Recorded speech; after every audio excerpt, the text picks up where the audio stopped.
Praise the lord. ఈరోజు దేవుని వాక్యము, నీతిమంతునికి కలుగు ఆపదలు అనేకములు, వాటన్నిట్లో నుండి యెహోవా వానిని విడిపించును. కీర్తనల గ్రంథము 34వ అధ్యాయము 19వ వచనము. ప్రజలారా, భక్తుడైన దావీదు విధముగా అంటున్నాడు, నీతిమంతునికి అనేక ఆపదలు కలుగును, అయితే వాటన్నిట్లో నుండి దేవుడైన యెహోవా వానిని విడిపించును అని. ప్రజలారా, ఆనాడు ధర్మశాస్త్రమును అనుసరించి నడుచువారు అనగా ఇజ్రాయేలీలు ధర్మశాస్త్రం ద్వారా నీతిమంతులుగా తీర్చబడిరి. అయితే క్రీస్తు ప్రభు ద్వారా ఏర్పరచబడిన మనము ఆయన యందు విశ్వాసం ఉంచితే ఆయన ద్వారా నీతిమంతులుగా తీర్చబడి రక్షింపబడ్డాము.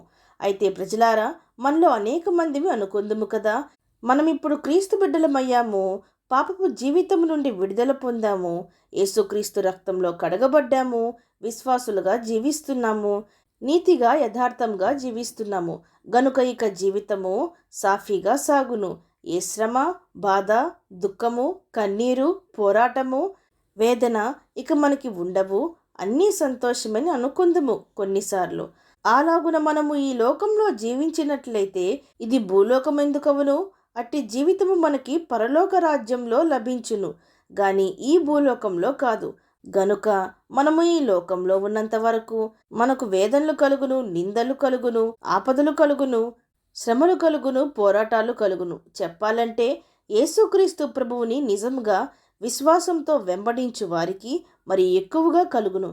ఎందుకనగా అపవాది మనల్ని దోచుకోవాలని, ప్రభువు యొద్ద నుండి మనల్ని వేరుపరచాలని, నశింపజేయాలని ఎక్కువగా మనల్ని శోధించును.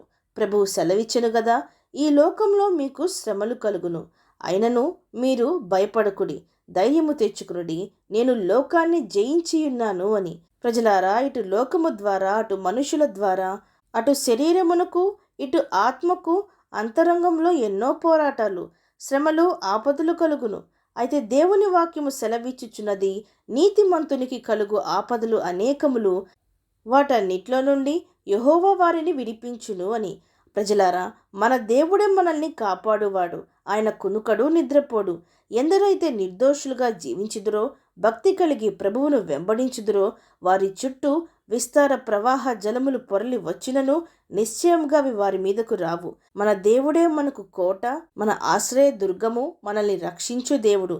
ఎవరి వల్లైనను కాకపోయినను, ఎవరు మనకి సహాయము చేసినా చేయకపోయినను, అందరూ తృణీకరించినను, మనము నీతిగా జీవించి ప్రభువునందు విశ్వాసముంచి ఆయనకు మొరపెడితే ఆయన మన మొరను ఆలకించును, మన శ్రమలన్నిట్లో నుండి మనల్ని విడిపించును.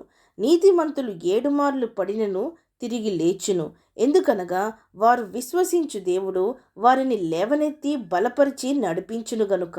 అవును అన్నవారు నాతో పాటు ప్రార్థనలో ఏకీభవించండి. ప్రార్థన. పరిశుద్ధుడా, ప్రేమగల తండ్రి, ఈరోజు మీరిచ్చిన ఈ వాక్యమును బట్టి మీకు స్తోత్రములు దేవా. ఈ లోకంలో నీతిగా జీవిస్తే మాకేమి వచ్చింది?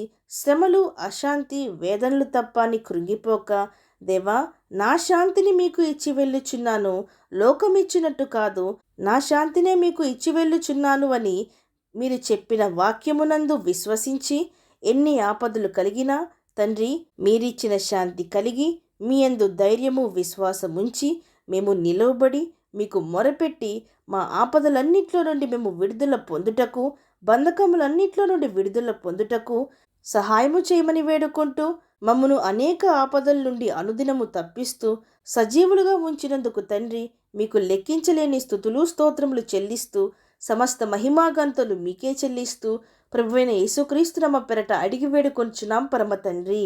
ఆమేన్.